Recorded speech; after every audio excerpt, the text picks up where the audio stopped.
I'm working on an outline for an upcoming program where I plan to take participants through an activity that helps them get in touch with their body compass and use the subtle sensations in their body to help direct them in knowing if what they're doing or getting ready to do is taking them towards their highest good, or if it's steering them down a path that maybe isn't so ideal.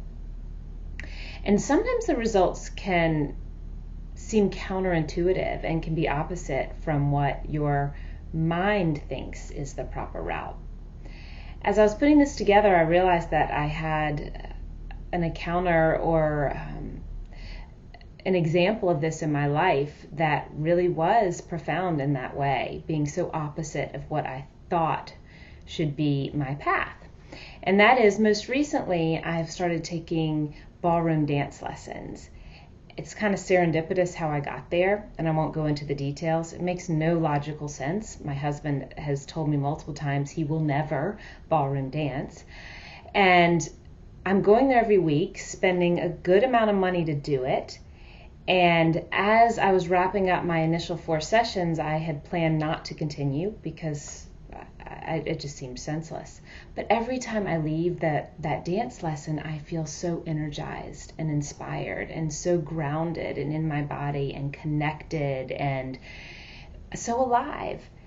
And so when I connected that feeling to what I was doing, that seemed to outweigh the monkey mind thoughts that were going on that told me I shouldn't be doing it. Now, at the same time, another thing I do each week is I work with elementary schoolers, first graders, as their reading buddy.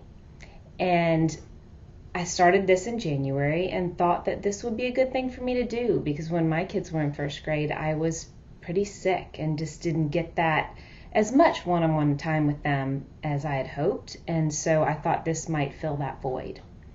So I've been doing that for 4 or 5 months, and while it's been fun in many ways, I also find that when I get there, my body feels heavy. And even though we only have a brief time together, once I'm finished reading the book and we start talking and the first graders start doing what first graders do and squirm and say weird things and I have trouble relating, I start yawning and I get disinterested, and like I said, my body feels heavy. It feels kind of closed off, and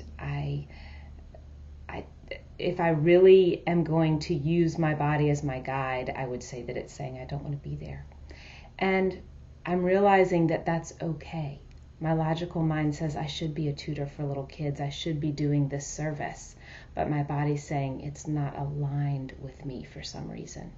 And maybe in that circumstance, I should possibly throw logic out the window.